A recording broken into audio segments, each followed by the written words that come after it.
In terms of choreographic fighting, this episode beats them all by far.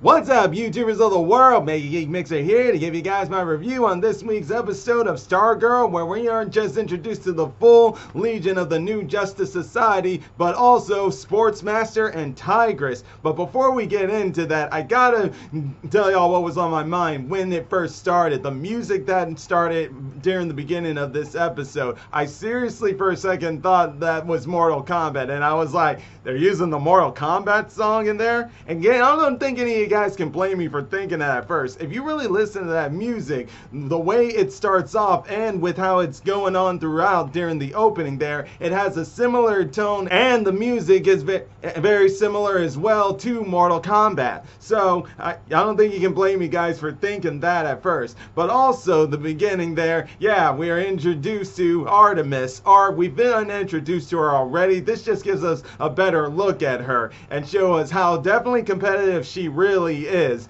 Yeah, definitely has the temper of her parents, which we see earlier on at the beginning of this episode, seeing how this Artemis very too competitive and very hot-headed, that she ended up getting benched later on. Parents didn't like that, so they decide to murder the coach and then for disrespecting their daughter and benching her. So yeah, you can understand that right there, especially when we look at it from Young Justice point of view with this couple and this series. Yeah, you can definitely see different aspects there.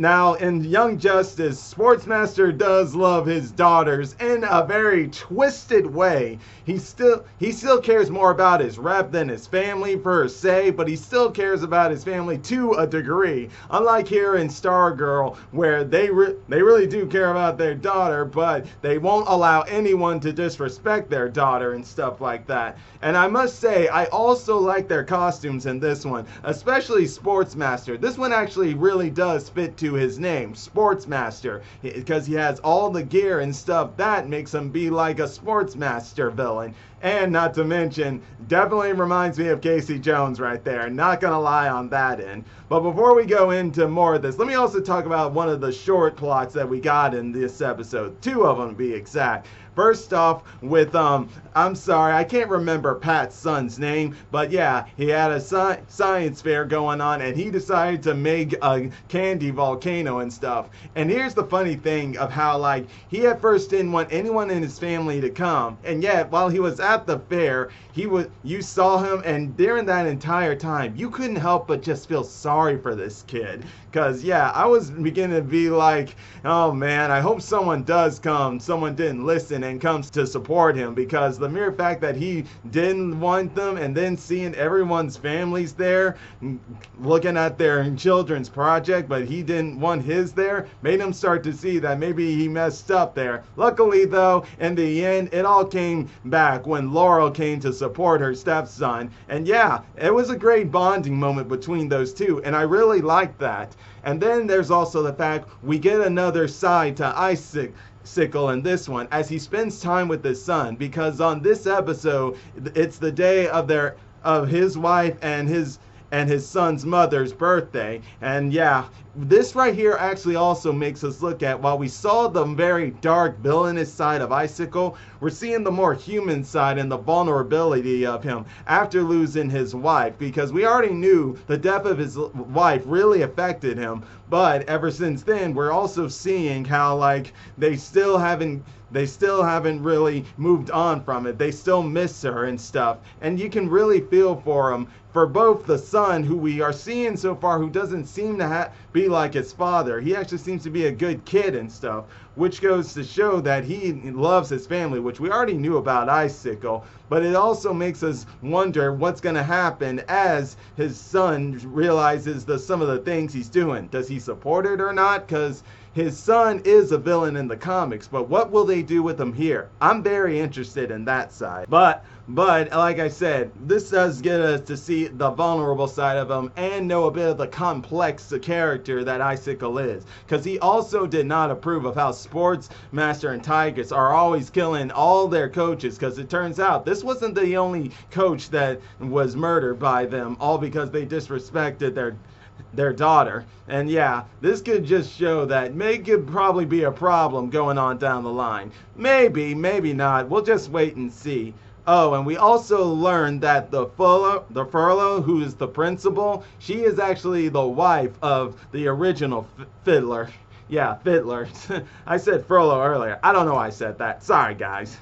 But now that I've said that, we gotta get into the main plot here as we see Pat finally confront Courtney over what she's been doing here. And you get at, and this is where you actually see and even feel for Pat. Now, I admit that this whole time, I've been seeing both sides of the situation here. Pat doesn't want Courtney doing all this or recruiting because he just doesn't want them to end up like that kid Joey did. Or for that matter, end up feeling responsible or some what's the best way to put it, burden or somewhat you can say for over the loss of the first JSA, like he feels somewhat responsible or guilty or something like that. That's what I'm trying to say here. But at the same time, you also get Courtney, who we do know, yes, she's a teenager, so she's a bit impulsive, but we've seen here that she can be optimistic and a bit cautious here, but it's also shown that she's still got a lot to learn here. As a matter of fact, all of them do, which I'll get into here in a minute. But you also understand that they had to do something, which is what Courtney wanted to do. But it's here that I feel more for Pat than I do for Courtney, because it's here Pat feels like Courtney's been really disrespected him on a level that he didn't think was possible. He admits that he knows that Courtney doesn't respect him, at least to him, and I can't say I blame him with the way she was doing with things. She doesn't really show much respect for him at first. But it's right there that when he told her that it made Courtney realize how much she hurt Pat, because we could see it throughout her entire expressions later on as she's looking at Pat and seeing how remorseful she is for how she hurted him. But it also does lead us into seeing her have that similar expression going forward when she tries to get her teammates to give back the stuff when Pat told her to do so. But she's having a complicated spot in doing that because Yolanda and Beth are finding a new beginning of things. And the same with Rick, but more on that one later. Yeah, with Yolanda, she feels that being Wildcat has really changed her, make her be something she's never been before, something that's much better than what she was before. And for Beth, she actually has a friend, so to speak, in the form of the AI of Dr.Midnite that she calls Chuck. But yeah, she has someone she can talk to and has really grown close with Chuck, the AI of the goggles, that they don't want to give up being the superheroes that they are. And yeah, you really do understand them on that ground, that it makes things complicated for Courtney. And as for Rick, well, Pat ends up going to meet him face to face because he wants to try to not only get the hourglass back, but also try to get him to understand how his father used the powers. Because yeah, as we all talked about last week with my darker half, he enjoys that kid's anger and feeds off it. But like I didn't tame him a little bit there, but I'm not gonna lie if he needs to come out if Rick's anger continues to get the better of him. But now saying that though, Rick, yeah, since he's got this anger in him, it makes him abuse the power, which Pat points out to him. Unfortunately though, being a teenager like Rick is, he's thinking Pat sees him like everyone else sees him, when it's obviously clear that's not true. He's just trying to help Rick understand how his father used it and how he would want his father to use the power if he ever was passed on to it. In which it has been passed on to him. I'm just talking about how Rex would have passed it on to him to start with. And yeah, I can't agree with Pat more. Unfortunately though, Rick, who has all this anger and stuff in him and a little short-sighted on things with that anger, as I said, looks at Pat in a different light. But luckily later on, he, along with everyone else, sees how wrong they were about Pat. Because yeah, at first, even even Beth and Yolanda, along with Rick, can think that Pat's nothing, and that even though he was a part of the Justice Society, and after everything that's happened, why hasn't he stopped him or did anything about it? Which is natural, because that's the way teenagers are. They need to see things to believe things, really. But I did like how, even though on their first mission, Courtney really started to take everything of Pat's words seriously, because even though she went with them and everything, she was trying to make sure if they're ready for this, completely ready for this. And that's and yeah, they were kind of showing it. Beth was a little more scared than the others, which is natural, because all her life's completely different from the other three. So of course she's going to be more scared than them. Courtney probably would have been at first if she was in Beth's shoes, but since she's already been at this a bit, it makes sense for her. But one thing that really surprised me is that when they went into the place where they thought the gambler was hacking things, is that when they found a guard who was killed, I was surprised at how well they handled it. I seriously thought especially Beth would puke or something there. I really did think that. But they all showed a very strong front and seeing that, and I'm very proud of them on that end. But then we finally get into the fight of Sportsmaster and Tigress versus the JSA. Well, sort of. They're not really a team, which is shown here during this entire fight scene. But the fight scenes themselves were just amazing. Sportsmaster and Tigress do amazing choreographic moves there, along with Stargirl and Yolanda, who are the only two who really put up a bit more of a fight than the other two. Because Beth, she doesn't know how to fight at all, which for one is going to make a great story going forward, as she learns and through training learns how can she benefit to the team, not just for her smarts, but how can she be able to hold her own in case one day comes where she can use her brains, but not in the way that she's already been using them. She uses them to fight and stuff. But like I said, guys, Yolanda and Courtney, they had the better fighting prowess and taking on those two, because Sportsmaster even complimented on Stargirl when they were fighting, and even though Tigress didn't, the whole reflex of moves of Wildcat and Yolanda already being a boxer, so having a bit of fighting experience herself, really did help her stand on her feet with Tigress for a bit.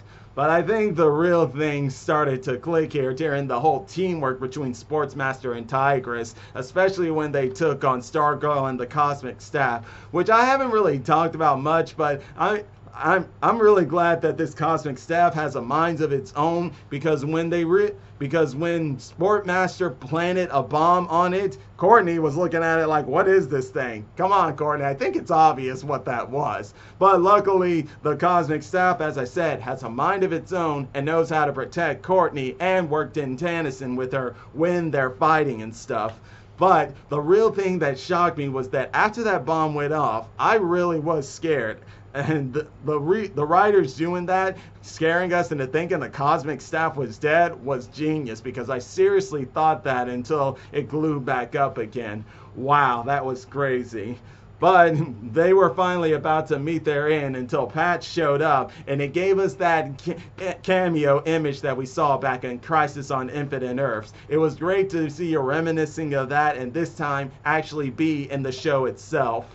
And yeah, after realizing that they needed to end it, that's when everyone split. But this is where finally Yolanda, Beth, and Rick realized they were wrong about Pat, and this made them gain more respect for him, especially after learning he made that robot from so many car parts and everything. But what I really loved about it was how Pat was playing the game of making Courtney see what Pat's been trying to tell her all this time, especially considering Courtney was trying to be the leader of that team, but they weren't listening to her at all, and all those things he kept saying, and I was just laughing and saying, how long are you going to realize what he's doing there, Courtney, because it's pretty obvious.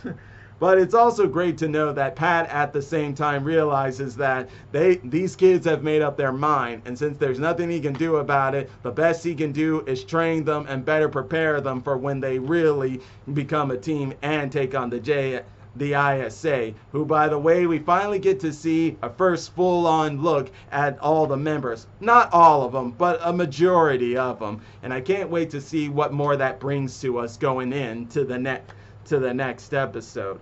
Also, one more thing I forgot to mention about the teamwork of these new kids here as the JSA. While they did fight these guys, they were fighting them as their main priority. They didn't try to think about what they were doing there, because as we saw there, when Rick first tried to attack Sportsmaster and Tigress, he was knocked into I guess a place where Gambler was doing his hacking, and it showed us a timer right there where if they had actually functioned as a better team, knowing of what their enemies were trying to do, they could have stopped that. And that shows right there another thing they're going to have to work on. It's not just them trying to beat the bad guys in a fist fight, but also trying to stop their plans. Whatever that may be, they need to learn about that.